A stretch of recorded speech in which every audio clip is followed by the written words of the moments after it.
I knew my wedding was over before I even walked down the aisle. Not because my fiancé cheated. Not because someone objected. Not because I had cold feet. It was because his mother walked into the church wearing a white dress. Not cream. Not beige. White. A full-length white lace gown with a train. And when everyone turned to stare at her, she smiled like she had just won. Then she looked directly at me and said, "Well, someone had to look like the bride today." That was the moment I stopped crying. And started planning. But before I get to what happened at the reception, I need to explain how I ended up almost marrying a man who thought his mother's cruelty was just how she shows love. My name is Rachel. I'm 29. My fiancé, Daniel, was 32. When I first met Daniel, he seemed like the kind of man every woman says she wants. Stable job.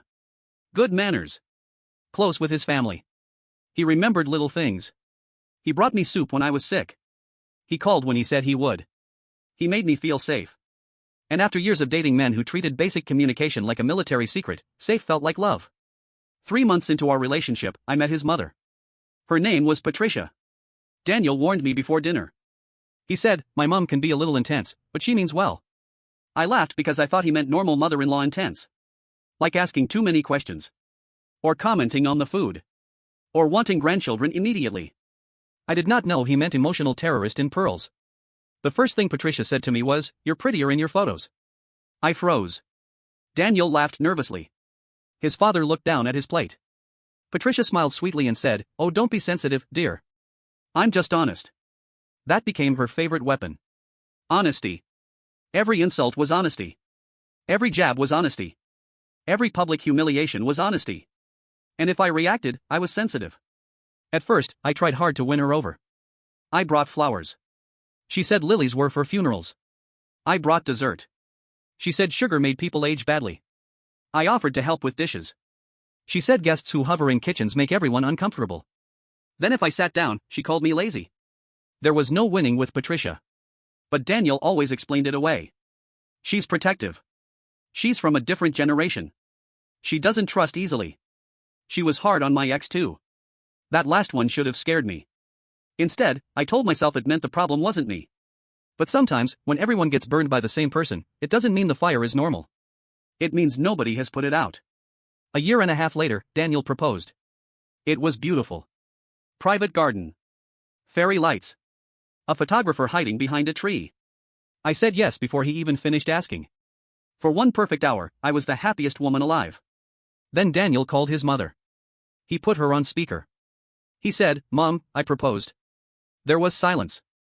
Then Patricia said, "Oh. Not congratulations. Not I'm happy for you.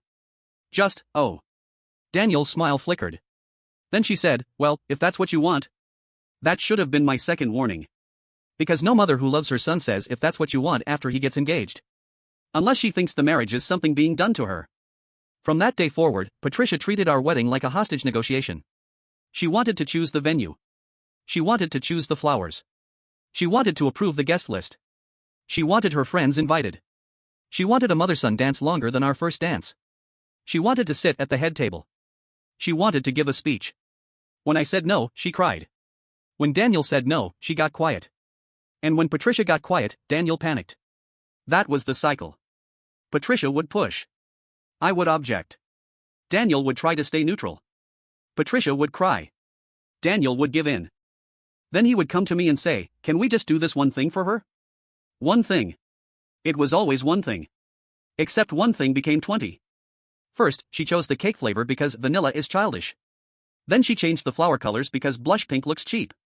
Then she told my bridesmaids not to wear their original dresses because, according to her, sage green made them look like waitresses.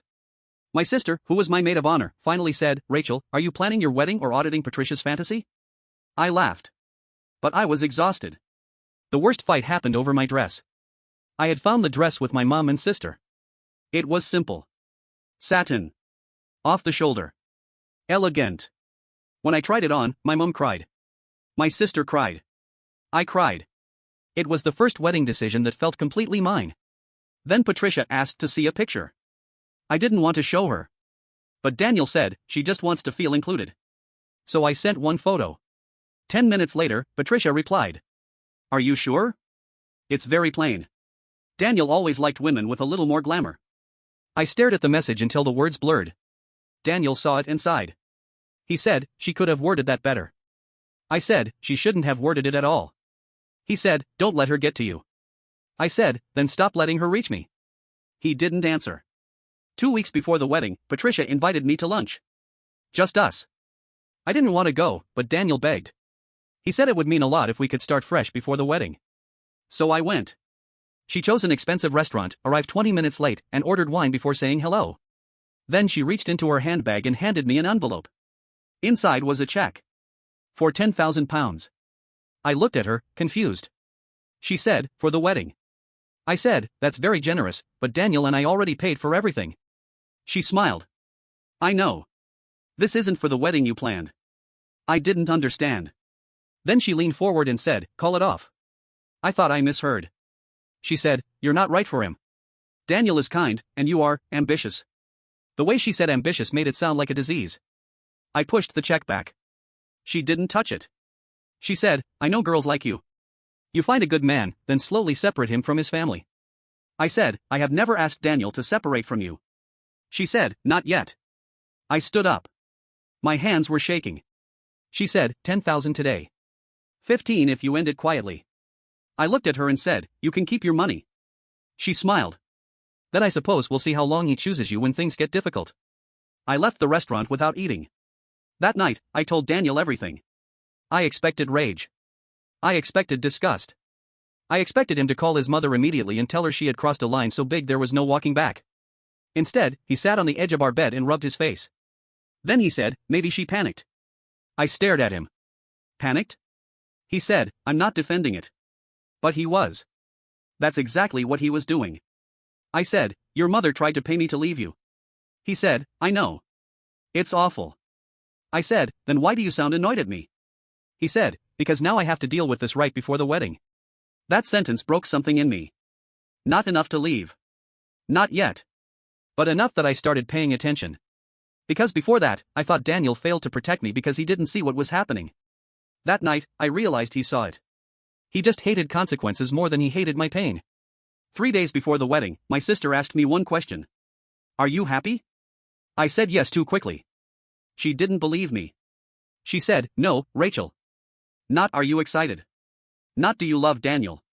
Are you happy? I opened my mouth. Nothing came out. That should have been my answer. But I was embarrassed. The invitations were sent. The venue was paid. People had booked hotels. My dress was hanging in the spare room. And I loved Daniel. Or maybe I loved who he was when his mother wasn't in the room. I told myself once we were married, things would calm down. That was the biggest lie I ever told myself. The morning of the wedding, I woke up at 5:40 a.m. I couldn't sleep. My stomach felt wrong. Not nervous wrong. Warning wrong. My bridesmaids arrived with coffee and makeup bags and champagne we never opened. My mom kept saying I looked beautiful. My sister kept watching me like she was waiting for me to say the word. At 11:18, my phone buzzed. It was a message from Patricia. Big day. Remember, marriage is not just about two people. It's about knowing your place in a family. I stared at it. Then I deleted it. At 12:30, we arrived at the church. I was waiting in the bridal room when my cousin burst in. Her face was pale. She looked at my sister. Then at me. I said, what? She whispered, Patricia is here. I said, okay. My cousin swallowed. She's wearing white. The room went silent. My mom said, what do you mean white? My cousin said, I mean wedding dress white. My sister didn't even speak. She just walked out. I followed. And there she was. Patricia. Standing near the front of the church in a white lace gown. Not a simple dress someone could pretend was champagne. A gown. With beading. With sleeves. With a train. She looked like a bride who had lost her groom and come to steal mine. Guests were whispering. Daniel's father looked like he wanted the floor to open. Daniel was standing near the altar. He saw me. Then he saw his mother. Then he looked away. That was the moment. Not the dress. Not the insult. Not the whispers. The moment I knew. He looked away. He made a decision in that second. He chose silence. Again. My sister stormed up to Patricia and said, are you insane? Patricia smiled. I don't know what you mean. My sister said, you're wearing a wedding dress. Patricia looked down at herself like she had forgotten. Oh, don't be dramatic. It's ivory. It was not ivory. It was whiter than my actual dress. Then she looked past my sister at me. Her eyes moved over my dress. Then she said, loud enough for nearby guests to hear. Well, someone had to look like the bride today. My mom gasped. My sister said, I swear to God. I grabbed her arm. Because suddenly, I wasn't shaking anymore. I wasn't crying. I wasn't even angry. I was clear. Completely clear. I walked toward Daniel. Everyone got quiet. I said, are you going to say something? He looked miserable. Not angry. Miserable. Like I had created an inconvenience. He said quietly, can we not do this right now? I said, your mother wore white to our wedding and insulted me in front of our guests. He whispered, I'll talk to her after. After. Always after. After the dinner. After the holiday. After the wedding. After she got what she wanted. I looked at him and said, no. His eyes widened. I turned to the coordinator and said, we're delaying by 20 minutes. Daniel grabbed my wrist. Not hard, but enough. He said, Rachel, don't. I looked down at his hand. He let go. I went back to the bridal room. My sister followed. She said, say the word and we leave. I looked in the mirror. My dress was beautiful. My makeup was perfect. My hair was perfect. Everything looked like a wedding. Except I no longer wanted to be a wife. Then my phone buzzed again. It was a message from an unknown number. Thought you should see this before you marry into that family. Attached was a screenshot. It was from a group chat called Daniel Wedding. Patricia had written. Don't worry. I have a plan. Once she sees how ridiculous she looks next to me, maybe she'll understand this family has standards. Someone replied. Patricia, stop. She wrote. No. Daniel is too weak to end it, so I'll give her a reason. I read that message 3 times. Daniel is too weak to end it. Too weak. Not too in love. Not too committed. Too weak. My sister read over my shoulder and whispered, Rachel. I said, get me the microphone. She blinked. What? I said, the one for speeches. Get it. 5 minutes later, I walked back into the church. Not down the aisle. Through the side door. Everyone turned. Daniel looked relieved for half a second. Then he saw my face. The coordinator handed me the microphone. My mother whispered, Rachel, what are you doing? I said, something I should have done months ago. I stood at the front of the church. Right between Daniel and Patricia. I smiled at our guests. My voice was calm. Thank you all for coming today. I know this is unusual, but before we begin, I'd like to say a few words. Daniel whispered, Rachel, please. I ignored him. I looked at Patricia. She was still smiling. She thought I was about to embarrass myself. So I started gently. I want to thank everyone who traveled, booked hotels, bought outfits, and came here to support what you thought was going to be the beginning of my marriage. The church went still. What many of you don't know is that over the past year, I have been repeatedly insulted, undermined, and humiliated by my future mother-in-law. Patricia's smile dropped. Daniel stepped toward me. I moved away. She criticized my dress. Tried to control the wedding. Told me I was not good enough for her son. And 2 weeks ago, she offered me £10,000 to call this wedding off. People gasped. Daniel's father closed his eyes. Patricia said, that is private family business. I said, no. It became public when you wore a wedding dress to my wedding. A murmur moved through the church. Then I lifted my phone. And just now, I received a message that says, and I quote, Daniel is too weak to end it, so I'll give her a reason. Daniel went pale. Patricia looked around. Who sent you that? I smiled. So it's real? She froze. That was enough. I turned to Daniel. And the saddest part is, I gave Daniel chance after chance to stand up for me. I asked for boundaries. I asked for respect. I asked him to protect our relationship. My voice cracked for the first time. But today, when his mother walked into our wedding dressed as a bride and insulted me, he told me he would talk to her after. I looked at him. Daniel, there is no after. He whispered, Rachel, I love you. And I believe he meant it. But love without courage is just a feeling. It is not a marriage. I said, I love you too. But I refuse to marry someone who needs my pain to become convenient before he takes it seriously. Then I turned back to the guests. There will be no wedding today. The church erupted. People stood. Someone said, oh my God. Patricia shouted, you selfish little girl. And that was when Daniel finally spoke. Not to defend me. Not to stop her. He said, "Mom, please sit down." Sit down. Not apologize. Not leave. Sit down. I laughed. I couldn't help it. That little sentence confirmed everything. My sister stepped beside me. My dad, who had been quiet the entire time, stood up from the front row and said, "Rachel, come here." I walked to him. He hugged me so tightly I almost fell apart. Then he looked at Daniel and said, "You had one job today. You failed before the vows." We left the church through the side door. Behind us, Patricia was screaming that I had ruined her son's life. The funny thing is, for once, she was right. I did ruin the life she planned for him. The life where he got a wife who stayed quiet and a mother who stayed in charge. At the reception venue, things got even worse. Because the venue was already paid for. The food was ready. The DJ was set up. The flowers were arranged. And suddenly, there was no wedding. My sister said, "We should still go." I said, "Are you joking?" She said, "No. You paid for it. Your guests are hungry. And you look incredible." My mom wiped my tears and said, "She has a point." So we went. Not for a reception. For a freedom party. My dad called the venue and told them the wedding was cancelled but the event was still happening. The DJ asked what music to play. My sister said, "Anything except the first dance." When guests arrived, they looked unsure at first.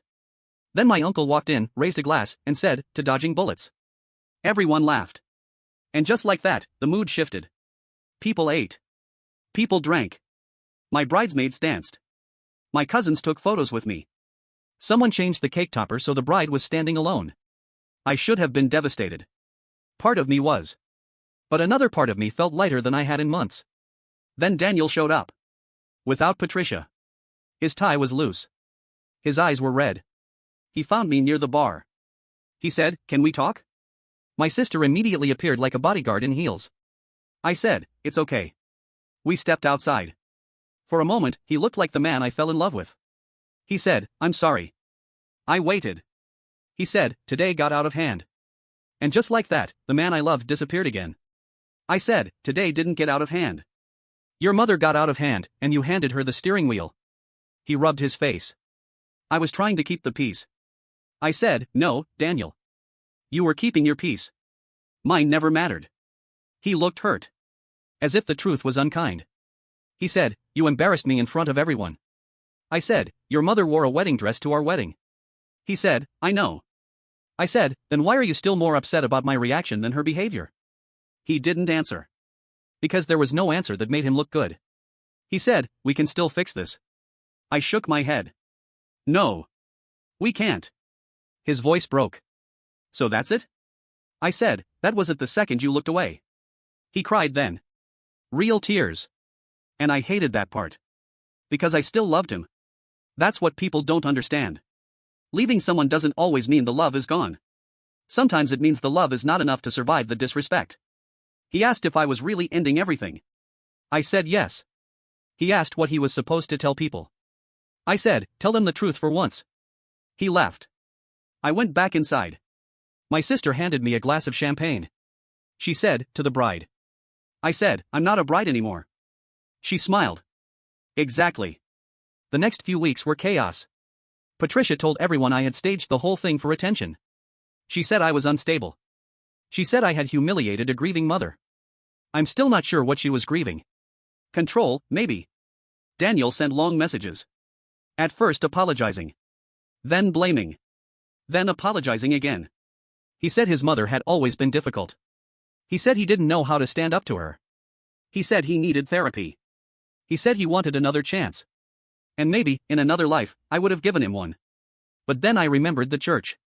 His mother in white. Me asking for help. Him looking away. There are moments in life that show you the whole future in 1 second. That was mine. A month later, I returned the ring. Daniel didn't want to take it.